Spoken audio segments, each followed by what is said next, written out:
Alright guys, hopefully things are good. I'm gonna on this video I'm gonna talk about different ways that you can set your pistons up to do your machine work, and answer a few questions that I've gotten on some of the other videos there. So I figured it was time. Now there's several different, every saw is slightly different. There is several different pistons out there. Now on a 461, this skirt's shorter than this side by like a lot. I don't know if you guys can see that or not. So it's obviously, you know, gonna sit crooked. So when I have to do one of these styles, stratifieds are like this too. Well, different style piston, but they're lopsided. I will drop a ring in the top gland of the piston, and then I'll have this where it fits tight in the, you know, fairly tight, and I will slide the piston up and hold it on that ring on all three jaws. That ring is a depth gauge, and then I can gently snug the piston down. You got to be careful, because if you get too carried away, you're going to mar the crap out of your piston or distort your piston. When I do piston work, I do very light clamping, and I do very light passes, just to prevent any damage to the excess damage to the piston.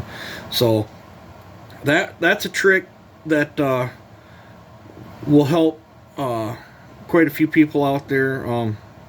I've seen a few other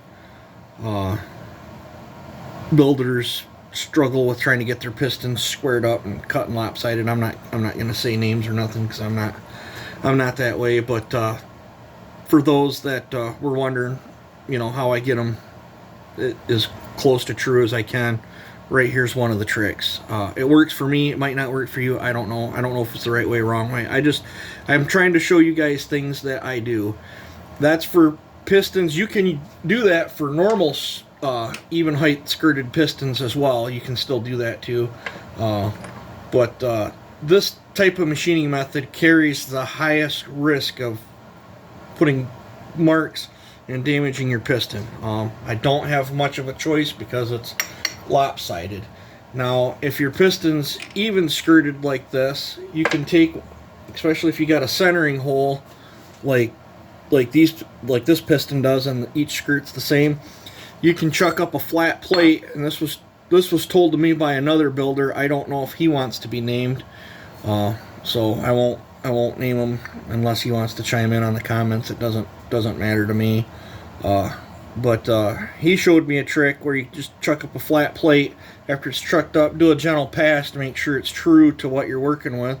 Set your piston on there and bring your live center up, and use pressure just to hold that on there, and then you can spin the whole thing and do your piston work.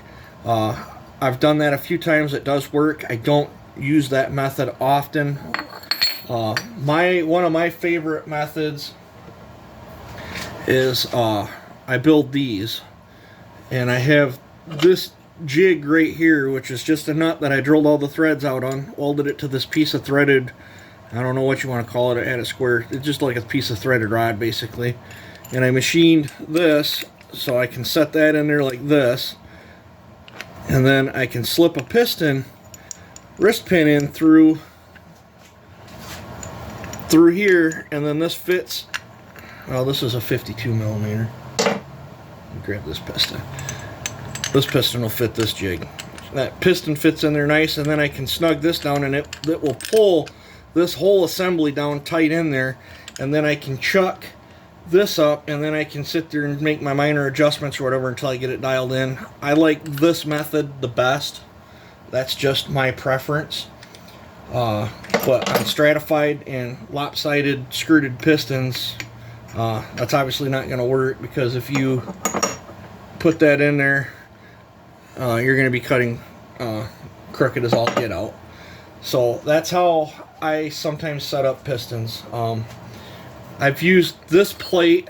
That's why there's rings here for different, to help me center it. I've used this same jig on the back side of this to set up different pistons where I didn't have one of them made. That works as well, but you spend a lot of time fidgeting around trying to get it dial indicated in. So that covers the piston and the machining technique. Let's answer a question. I was asked, can you cut a pop-up, not do the chamber cut, and then just adjust the squish? Absolutely. I've done, I couldn't count how many saws that I've done that. This is just a junk thing that I got from a cutaway. Here's a piston. Let me grab a pointer. You can most definitely come in here and cut a pop-up into a flat top piston, and then whatever your squish is, you can take it off the bottom. But now, before you get all gung-ho and start cutting your squish or your piston, you need to throw your piston, you have to have your jug upside down, throw your piston in, bring it all the way up till it, I like to bring it up till it touches the combustion chamber, and then take your Sharpie and Sharpie the bottom of that skirt, and then pull the piston out, and then whatever that measurement is, that gives you your options of how far you can go with it before it free ports.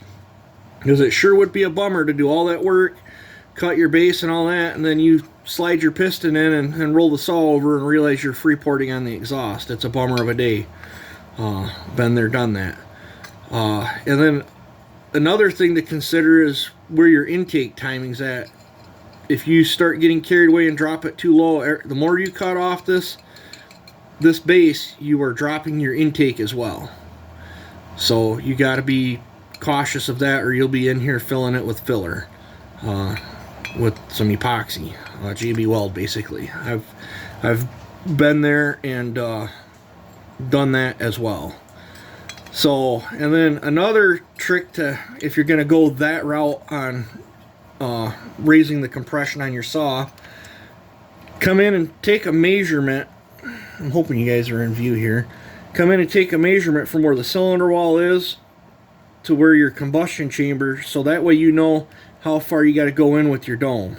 And it'll be different from side to side, so you got to take the deepest portion, because if you set it for this side and then went over here, your pop-up would smash into here. So you gotta basically figure out your area that you got to work with to put your dome or pop-up or whatever you want to call it.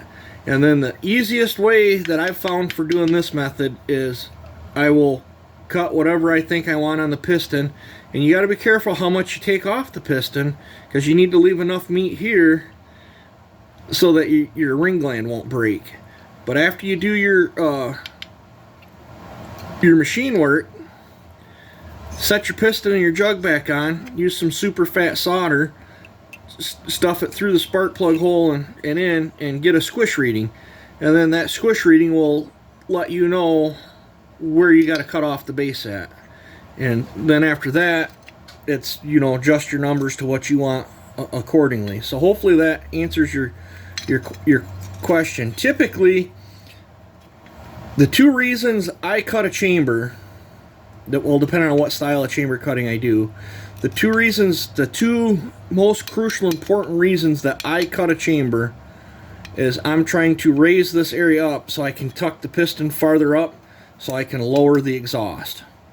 Once I lower the exhaust, that allows me to move exhaust and other ports around to get my desired numbers I'm after. Now, a benefit from shrinking, taking this out up here, is I'm adding compression. And sometimes I do that tapered, like I'll be doing to this one, a tapered button pop-up's what I call it. And that's where I come in here, and whatever taper I cut on that piston, I'll put the same taper in up here, and that's just so I can get a better mash up, better, I'm tucking more of the piston up in the chamber, is why I do that. But if you guys don't have the confidence or the tooling or whatever to cut your chamber, you don't have to cut your chamber. You can still get excellent results by doing a pop-up and just a base cut and adjusting it accordingly, providing that all your other numbers fall in line. Just by doing the base cut and the pop-up, because you're removing it from the piston, you're really, whatever you took off the piston and here, you're not gaining back, because the where your exhaust port first cracks will be where the piston is because you took it off the piston. So hopefully that answers your guys' question on that. So there's lots of ways to skin a cat. Are any of them right? I don't know. I just tell you guys what I've done, what I've tried, what works for me, what don't work for me. And you might try something that didn't work for me, and it might work great for you. And you know, I look at it as everybody's got to find their own way. So, and you know, as far as like numbers and stuff goes, you could take five porters and give them a set of numbers to go by, and if all the numbers were exact on them builds, you'd have 5 different running saws. There's so much more that plays in it. It could be port shape, way you design the piston. Chamfers will change how a saw runs. There's so many textures. Textures can change how a saw runs. Not everybody ports the same. Numbers just get you in a ballpark. The rest of it is how you do your work to it. So that's my theory on that. So like I said, you could have 5 different porters, port all the same saw, all with the same set of numbers, and get different results. I've seen saws with different numbers, different porting techniques, both run about the same as well. So it's so hit or miss on that. But with porting, all I'm really trying to do is improve the efficiency of how efficient that saw can pump air through itself. So that's the whole key. If you improve it and make it more efficient, you get more power. It's just that simple. So I've blabbered on here enough. Hopefully this video helps one of you guys out. So you guys take it easy, have a good one, and enjoy this good weather while we got it. So I'm out.